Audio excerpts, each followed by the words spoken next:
마태복음 16장 21절에서 23절까지 말씀을 봉독해 올리겠습니다.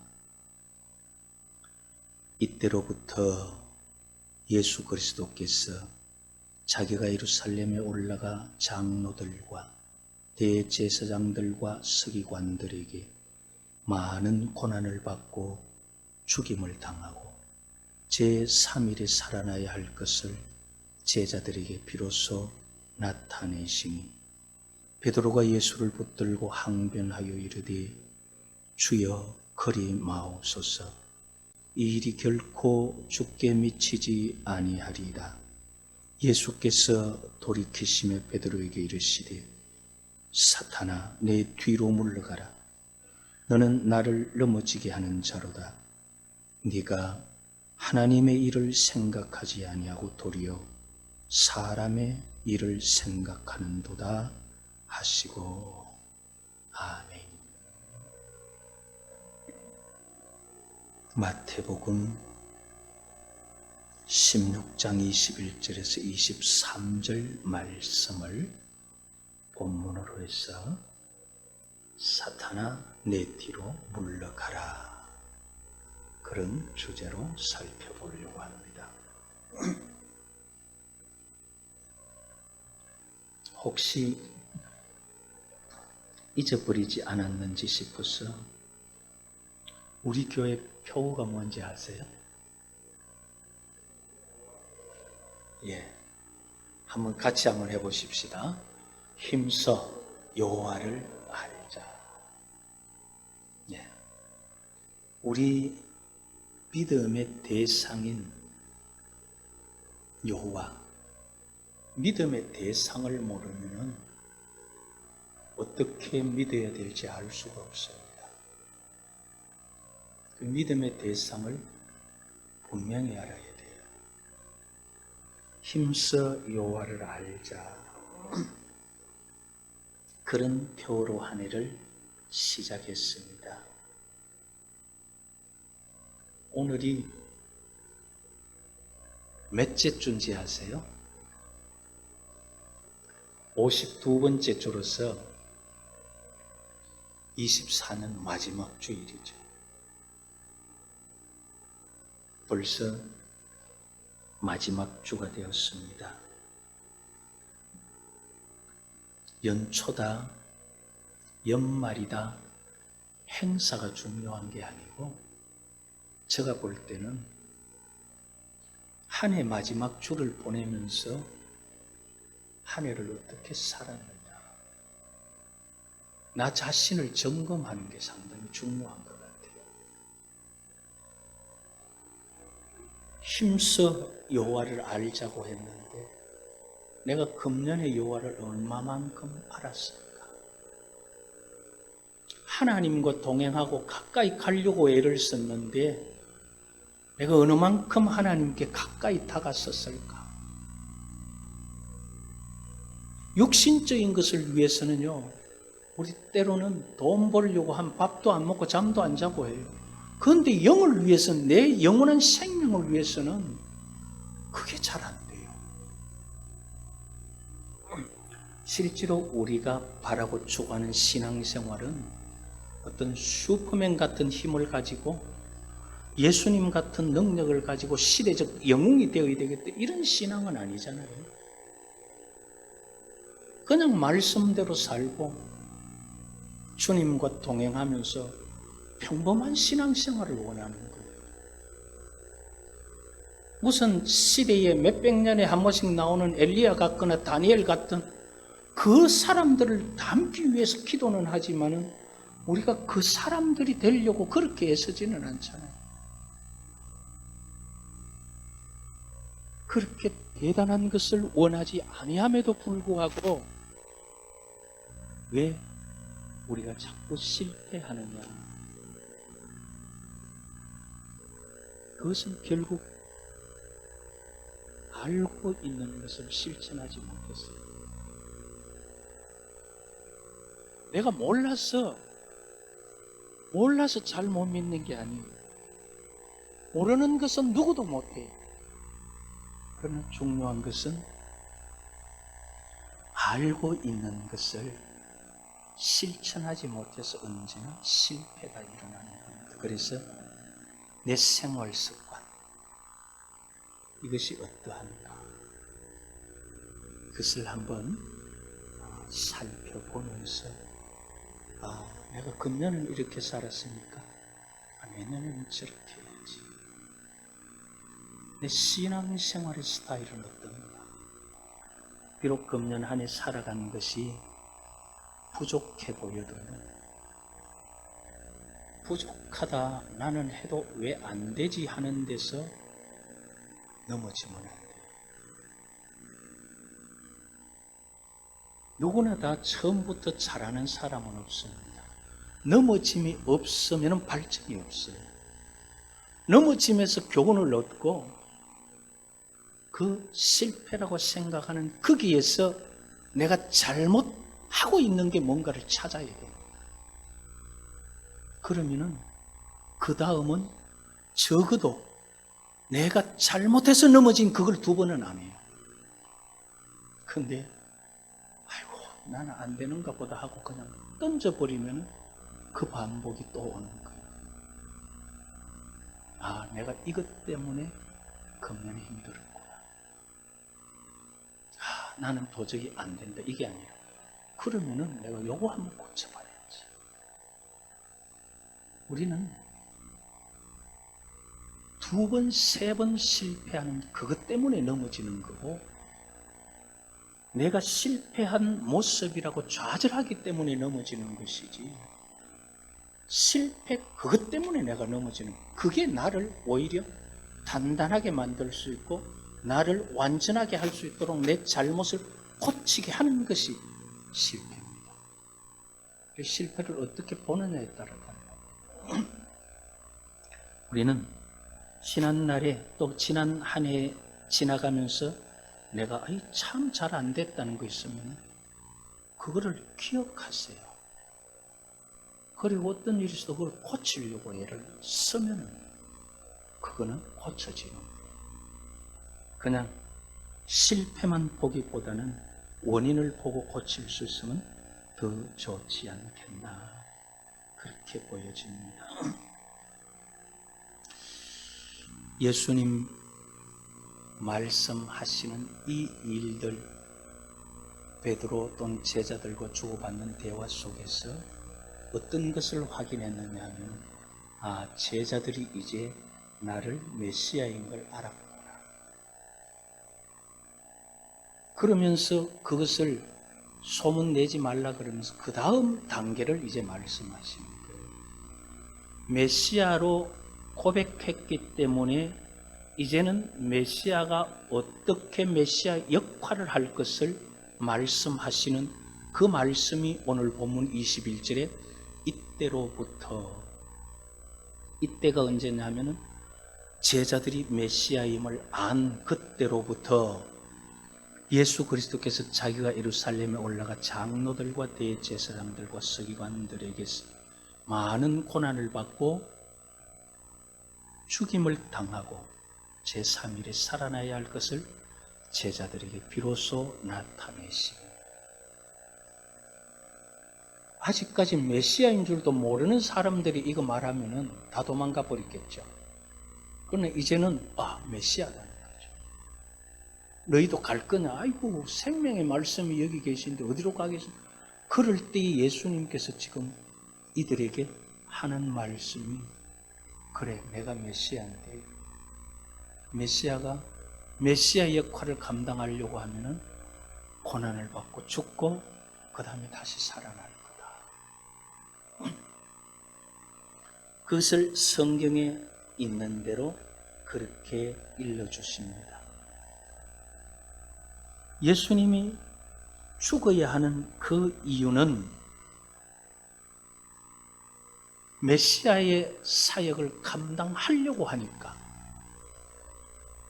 죽을 수밖에 없는. 구약 이사야서나 또는 스가랴서를 잘 읽어보면 하나님께서 속죄를 위하여 한 왕, 예수 그리스도 그 나귀를 타고 오는 왕을 보내고 그가 왕으로서 자기 백성의 죄를 대속하기 위해서 자기 백성의 죄를 짊어지고 가야 될 그런 내용을 이사야도 53장에 기록하죠. 그런 것들을 통해서 볼 때에 메시아로서의 사역을 감당하려고 하면 죽어야 됩니다. 그래서 앞으로 예루살렘에 올라가서 장로들과 사람들에게 넘김받아 죽임을 당할 것이다. 그러나 3일 만에 살아나야 됩니다. 살아나는 건 또 왜 살아나야 돼요? 자, 예수님 내어 줌을 당한 것은 우리 죄 때문이에요. 살아나는 것은 뭐 때문이에요? 의롭다 하기 위하여, 우리를 믿게 하기 위하여.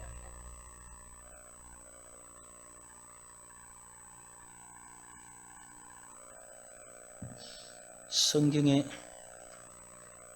마태복음 12장에 보면은 예수님께서 귀신을 쫓아내었을 때 바리새인들이 뭐라고 말하는 귀신의 왕 바알세불을 힘입어 귀신 쫓아낸다고 그랬죠.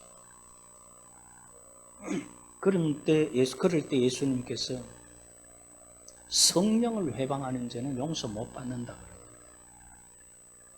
그러니까 그때 바리새인들이 하는 말이 있어. 마태복음 12장 38절에 보면 서기관과 바리새인 중 몇 사람이 말하되 선생님이여 우리에게 표적을 보여주십시오. 당신이 선지자고 여호와께로부터 온 그 선지자라는 표적을 보여주면 믿겠습니다. 또 오병이어의 기적을 행한 때도 그랬죠. 기적을 행하고 나서 사람들이 분명히 이 사람 보니까 메시아 같은데 안식일에 대해서는 조금 생각도 다르고 그래서 우리에게 표적 보여주기를 원합니다. 예수님 이런 표적을 요구할 때 악하고 엄란한 세대가 표적을 요구하지만은 선지자 요나의 표적 외에는 보여줄 표적이 없다. 유대인들로 믿게 하기 위해서는 예수님 죽었다가 살아나야 되는 거예요. 왜? 요나의 표적을 보여준다고 했기 때문에. 그래서 유대인들이요, 바울을 핍박하고 이렇게 한 사람들 많이 있지만은 많은 유대인들이 순식간에 돌아오는 그 계기가 있어요. 그게 언제냐면 예수님 십자가 부활하시고 제자들과 함께 있다가 40일 후에 성천하시고 그 다음에 10일 후에 기도하고 난 이 제자들에게 성령이 임하죠. 성령이 임하니까 베드로가 방언을 하는데 15나라로 말로 막 알아듣겨지고 이러니까 모여서 이거 무슨 일이냐 막 그러잖아요. 베드로가 성전 기도하러 가다가 안전뱅이 일으키니까 야 이거 무슨 일이냐. 그때에 베드로가 하는 말이 뭐냐면 너희들과 너희들의 관원들이 예수를 죽였지만 하나님께서 그를 살렸다. 부활시켰다. 요나의 표적을 보였다. 그랬더니만 베드로 설교 한 번에 3,000명이 돌아오고 안전병이 일으키고 나서 그렇게 권면 한 번 할 때 5,000명이 돌아오고 막 돌아오는 거예요. 그게 왜 돌아오느냐? 표적을 봤기 때문이에요. 평소에 많은 사람들 살리고 병자 살리고 그것도 표적이었지만은 정말 이 안식일 문제 때문에 긴가민가했던 많은 유대인들에게 죽었다가 살아나는 표적을 그들에게 전하면서 그들이 막 회개하고 돌아오는 거예요. 그 예루살렘에 그렇게 사람 많은 곳이 아니에요. 그 지역이 우리나라 서울처럼 1,000만 이래 안 됩니다. 얼마 안 돼요. 거기에서 이틀 만에 거의 10,000명이 돌아와 버리죠. 이렇게 돌아오는 그게 뭐냐면은 요나의 표적을 봤기 때문에. 그래서 예수님은 고난을 받아 죄 사함 때문에 죽어야 되고, 그리고 3일 만에 살아날 거다. 자, 그랬더니만 베드로가 하는 말이, 주여 그리 마옵소서, 이 일이 결코 주께 미치지 아니하리이다. 베드로가 하는 말이, 선생님 그거 절대 그러면 안 됩니다. 선생님이 죽으면은 우리는 어떡합니까? 그런 식이죠. 절대 그런 일이 일어나면 안 됩니다. 베드로가 이런 고백을 하면서 선생님을 말릴 때에 예수님은 베드로의 그 사랑하는 마음, 그걸 알아주기는 고사하고 그냥 책망을 해버리죠. 사탄아, 내 뒤로 물러가라. 지금 기록된 이곳은 예루살렘 동양이죠.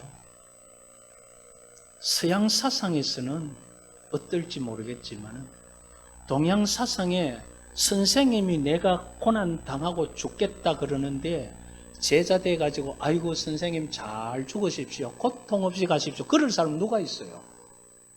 아니, 동양에서 그 서양이라 할지라도. 베드로는 그렇게 말한 거예요. 그런데 예수님은 그 마음 알아주기보다는 그냥 막 사탄아 물러가라 그러죠. 아마 제가 볼 때는 베드로가 그렇게 하고 나서 예수님 워낙 강경하게 해버리니까 다른 제자들도 말을 못해서 그렇지 아마 똑같은 마음이었을 거예요. 선생님 그러면 어떡합니까? 그런데 우리가 여기서 하나 알아야 될 것은요, 사탄이 일을 어떻게 하느냐 하는 겁니다. 예수님이 베드로가 인간적으로 자신을 아끼고 사랑하는 마음에서 그런 줄 몰랐겠어요? 속마음 훤히 다 아시는데 베드로 속마음이 진짜 예수님 사랑했느냐? 그거는 요한복음 21장에 보면은 예수님 부활 이후에 제자들을 만나서 말하던 그때 베드로에게 3번을 묻잖아요. 네가 나를 사랑하느냐? 그때 베드로가 2번까지는 대답했더니 3번째 그러죠. 내가 주님 사랑하는 거 주님 알지 않습니까? 그거는 거짓말이 아니라는 말이잖아요. 그렇게 베드로가 인간적으로 사랑하는 것은 베드로도 사실이고 주님도 알아요. 그러나 예수님께서는 돌아보시면서 사탄아 내 뒤로 물러가라. 너는 나를 넘어지게 하는 자다. 베드로의 인정과 사랑을 알지만 그렇게 매몰차게 내칠 수밖에 없었던 것은 뭐냐면 인간적인 그런 사랑을 등에 업고 오는 사탄의 역사가 있다는 거예요. 사탄은 항상 자기가 미혹하려고 할 때 내 따라와라, 내 믿어라 그렇게 말하지 않습니다. 나는 사탄이다, 나를 따르면 잘 되고 그렇게 말하지 않아요. 야, 네가 그렇게 고생하면 어떡하냐, 좀 편하게 해라. 야, 한평생 사는 건데 돈 좀 벌고 예수 믿는 건 나중에 믿고 좀 열심히 해가지고 뭐 주일이 지금 중요한 주일은 나중에 돈 벌어가 지키면 되잖아. 사단은 인정 같고 사랑 같지만은 항상 그런 인정과 사랑 같은 것을 가지고 나를 위한다고 찾아오는 게 사탄이에요. 그렇기 때문에 예수님은 베드로가 예수님을 위해서 말하는 것 같지만은 그 속에 지금 같이 타고 들어오는 사탄을 알기 때문에 사탄아 내 뒤로 물러가라. 그 말씀을 하시는 거예요. 우리는 어떤 인정, 사랑 또는 인도주의적인 차원에서 말하는 많은 사상들, 그 속에서 영들을 분별할 수 있어요. 시대가 좋은 일 한다고 가자고 한다고 다 좋은 것은 아니에요. 물론 인간적으로 좋을 수는 있지만은 그러나 영적으로 미혹이 있을 때가 있고 때로는 하나님의 일이라 말하면서 인간을 미혹하게 하는 사단의 역사들이 많이 있는 것을 우리는 분별해야 돼요.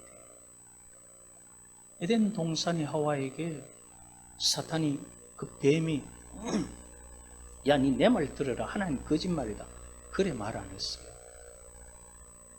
야, 그거 니 따먹으면 니가 눈이 밝아가지고 하나님하고 똑같이 니 볼 수 있다. 그 결국 사단은 네가 하나님처럼 될 수 있다, 그 길을 왜 포기하냐, 그 말이잖아요.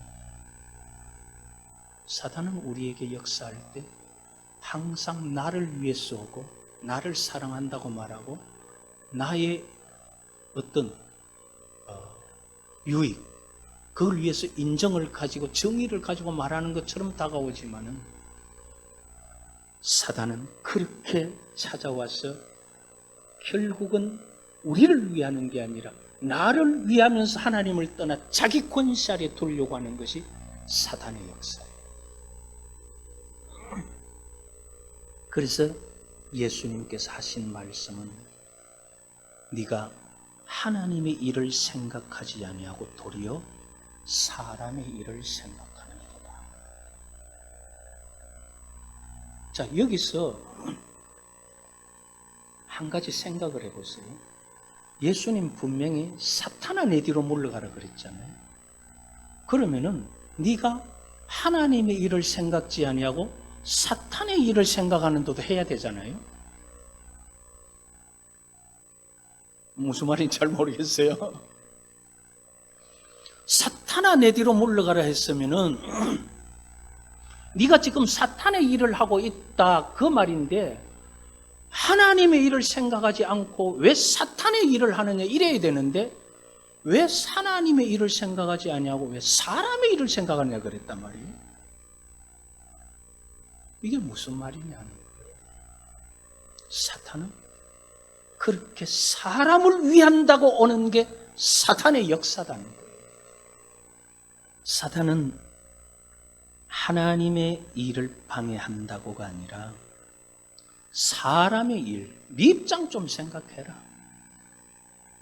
야, 네부터 좀 챙기라. 그러면서 하나님과 멀어지게 하는. 그래서 네가 하나님의 일을 생각지 아니하고 사람의 일을 생각하는 거다. 우리를 생각하는 것 같지만은 사탄은 그걸 가지고 하나님에게서 끊어지게 만듭니다. 그래서 예수님은 사람의 일을 생각한다고 그렇게 책망한 겁니다. 베드로가 예수님을 위하는 것처럼 인정을 가지고 사랑을 가지고 오는 것 같지만, 이게 하나님께서 기뻐하시는 거냐, 하나님을 멀어지게 하는 거냐 하는 것을 우리는 분별하지 않느냐. 우리는 2024년 한 해를 이제 오늘 한 마지막 주간으로 우리가 지나고 또 살아왔습니다. 하나님의 일을 생각하며 살아왔는지, 내 일을, 사람 일이 내 일이잖아요. 나의 일을 생각하며 살아왔는지 우리가 한 해를 잘 돌아봐야 돼요. 어떻게 산 것이 하나님을 대적하는 사탄의 모습인지, 어떻게 산 것이 하나님을 기쁘시게 한 것인지, 그 삶을 점검하면서 새해에 똑같은 반복을 가지면 안 되잖아요. 좋은 거야 100번, 1000번이라도 해야지만 실수나 넘어짐을 똑같이 반복하면 안 되죠. 그래서 한 해를 나는 하나님의 일을 생각하면서 얼마나 살았을까? 나는 사람의 일, 내가 잘 돼야 하나님 잘 믿을 수 있고, 내가 부자 돼야 11조 많이 할 수 있고, 그렇게 생각했는데 이게 하나님을 위한 것이 아니라 사람을 생각하며 한 것이 어떤 것일까? 우리가 분명히 하나 알아야 하는 것은요, 나를 위하는 것은 그게 내가 잘돼서 하나님 영광 돌릴 것처럼 말하지만 사단이 네 잘되면서 하나님 떠나라는 거예요. 우리가 어떤 일이 있어도 주의 말씀대로 살아가면서 말씀을 이루어갈 때 그것이 내가 사는 길이고 내 가정을 살리는 길이에요. 그래서 예수님 뭐라고 말씀하시면 네 목숨보다도 나를 먼저 사는 게 그래 네가 산다. 네가 죽고자 하면은 나를 위하여 죽고자 하면 살고 너를 위하여 살고자 하면 너 죽는다. 그게 그냥 한 말이 아니에요. 다 영적인 비밀들이 있는 거예요. 우리 한 해를 잘 마무리하면서 새해를 준비할 때는 나를 살리고 이웃을 살리는 길은 하나님 말씀 따라가는 거구나. 내가 살려고 하는 것은 결국 나도 죽고 내 가정도 죽이는 것입니다. 영적인 원리를 분명히 알고 사탄아 내 뒤로 물러가라 하신 예수님의 그 말씀 기억하면서 올해 한 해를 잘 마무리하고 새해에는 책망으로 가지 않고 칭찬 듣는 삶으로 이어질 수 있기를 여호와의 이름으로 축복합니다.